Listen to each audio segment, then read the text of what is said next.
So in this week's episode, a bunch of us sign guys got together and we got some pretty good stories.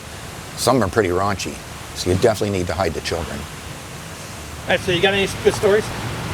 Like crazy stories? Yeah. So in a previous life, when I was in a different line of work, went to an accident scene where a guy had rear-ended a tow truck, flatbed tow truck, in a convertible Toyota Solara. And he was still, when we pulled the car out from underneath, he had the newspaper open in his lap. He was still holding his coffee and a breakfast sandwich, like he was driving with his knee, like quadruple tasking. But when we pulled the car out from underneath, his head was in the back seat.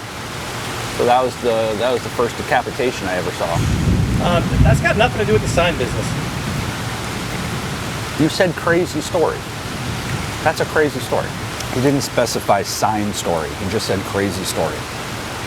So for some reason, if this swing stage fails on us, if a motor burns up, if we lose power, if the building catches on fire, which we've had once before, while we were on a swing stage, we had a building evacuate while we were in the swing stage, and they killed the power. So if anything emergency, we can actually rappel out of the swing stage and come to the ground and leave the swing stage where it's at. So it was in Charlotte. We were doing a job in Charlotte. We had 3 guys on a swing stage on the south side of the building. They came to the roof. We were the roof guys, and as we were looking over talking to them, the guy said, "Hey, there's smoke behind your head." We turned around and there was black smoke over our heads. So on the north side of the building, there was 8-foot pallets of foam that someone threw a cigarette on, and all 3 pallets caught on fire. So they evacuated the whole building, but we were on swing stage. So They shut the power down. as we were going down, they started to, but they have emergency descent. They have an emergency descent on the motor that you can actually manually override the system to lower you down.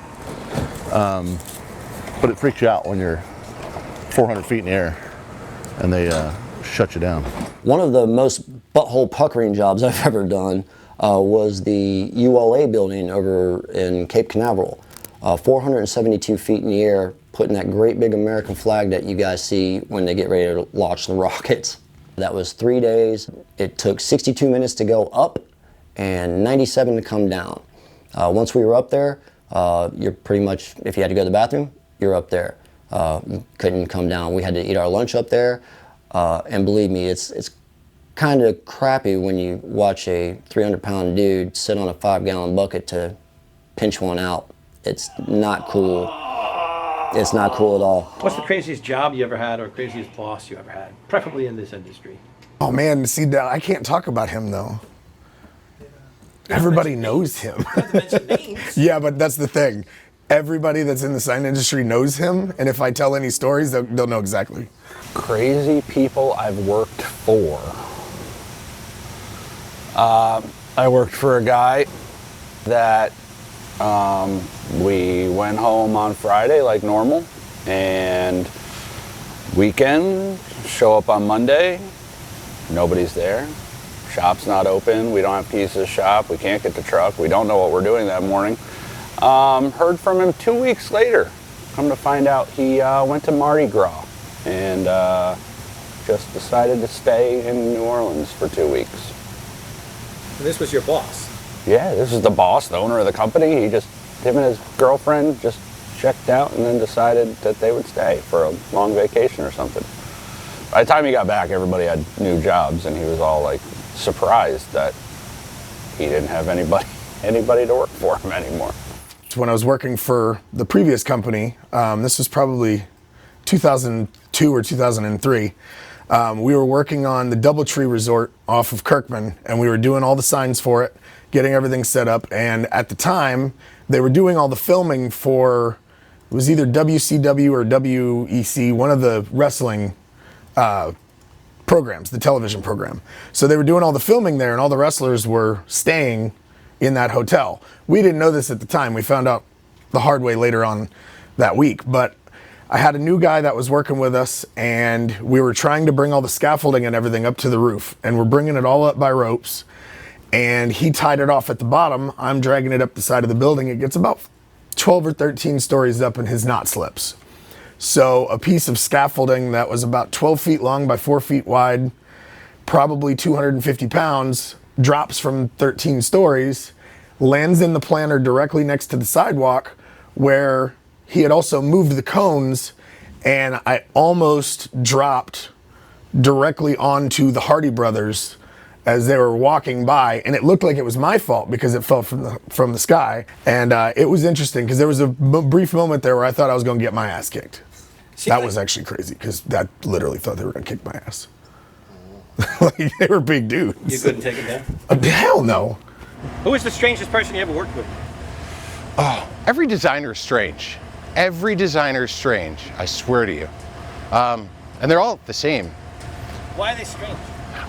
Something about designers, they're always musicians or into planes. They're an odd bunch. Designers are always it. I had a guy, I got to the shop between 5:30 and 6 o'clock in the morning. This guy wasn't, he didn't start till 8. He showed up routinely at 7:55 every single day. And then one day he shows up at like 6:30. And I'm like, hey, you're here early. And he just looked at me, deadpan, no expression. He goes, yeah, shit to bed. And walked away. And to this day, I don't know if he was being funny or if he was being serious. One of the craziest guys I've ever worked with, this dude was doing about 120 down I-4 one day and got pulled over.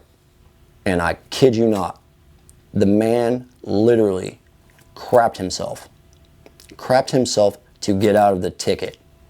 He said, he told the cop when he came up, he's like, I'm so sorry, officer, I have an emergency. And the dude literally crapped himself. The officer walked up, smelled it, and he said, all right, man, slow down. And that was it. And none of those people work here at Media One. See, you got any good poop stories for me? No. I got no poop stories. So sometimes we get bored and we just find something to do, and one time we plastic wrapped somebody's car shut. How'd they feel about that? I think we left before we found out. So the only reason I became a sign guy is because I needed a job in Chicago. And I walked in and I filled out all the paperwork and everything, and I stood up, and then they're like, hey, can you go like this for me? I'm like, all right, here. And they're like, you can hold a big sign, you're hired. And that's all the qualifications it took. And now here I am. How many years? I don't even know. Give me a second. I had a situation driving the service truck where I am headed towards the East Coast, and up in front of me, all the traffic is stopped at the bridge. And I can see where everybody's dead stopped. So as I put my foot on the brake of the truck, I had not known that there was a core and coil ballast that came from up under the seat and was underneath my brake pedal. So after stomping on the brake 3 times and I couldn't bring the truck to a stop, I ended up having to turn to the left to go around the traffic into the median. And after 5 or 6 heavy bumps of the truck going up and down, I actually came to a stop because the ballast came out from underneath the brake and I was able to stop. Killed the truck, wasn't able to push a clutch in, too much bouncing going up and down. Quite a scary moment. Scariest job I ever had was with the previous company that I was with, and we had to strap a 10-inch diameter pipe to our baskets. It was 45 feet long, 2 man lifts, and it was inside of a there was a pocket that we had to lift it up out of, and the entire time, the entire pipe is not suspended. The weight is completely on our baskets, and it was just coordination between me and my old coworker. Okay, an inch, hold, restrap, move another inch. Scariest thing. Sometimes you just got to get stuff that's hard to get to, and that's what people are paying for, man. How heavy was the bowl? 5,000, 6,000 pounds. It's like just barely what those 2 machines could handle. It was bad. So probably not the best way to do it? Yeah, the machines were whining the entire way. They're crying. On a scale of 1 to 10, how dangerous was it? 9, with 10 being death. On another occasion, I was doing a service work at a small plaza and going around the back of the plaza to where the electric is and getting up on the roof to fix it. I couldn't get the truck back there. So I used the 16-foot extension ladder, stood it up against the wall, went up to do my service.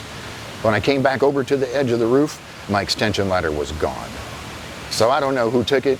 It wasn't on the ground, but the shopping center was right across from a housing area with a brown, dirty river canal going through it. And the kids over there on the trampoline jumping up and down laughing, they thought that was pretty funny. So after walking all the way to the other end of the plaza, looking for a fire escape, some way to get down, I found another electrician that had a ladder. I was able to get down off the building. Never found my ladder. Outside of Chicago, I always had the thing with Chuck E. Cheese. We always just called it the rat.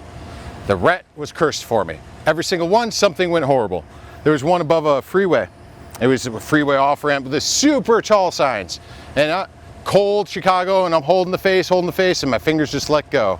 Huge sign just spinning. Watch it go over one lane of traffic, over the median, over the other lanes of traffic, and smash on the other side of the freeway. I still have tools in that sign because I just noped right out of there, straight back down. It was an active construction site, and there was a guy in a 120-foot boom lift. It was all the way retracted. He was moving it around the side of the building. No harness, not clipped in. So he wasn't high, except in between the two buildings and the shopping center was still excavated. And he got too close with the tires, and the side of the excavation caved in. So the lift kind of, went ass over, rolled. But without the harness, the boom lift turned into a catapult and threw that mother like a rag doll through the air. He probably went 60, 70 feet from where the boom rolled over to where he landed. He was jacked up. Always wear your harness. He at least he would still have gotten hurt, but at least he wouldn't have gotten chucked. He would have at least stayed with it. He probably still would have been in the basket when it rolled over, not over there. Damn it, that's a way better story than mine.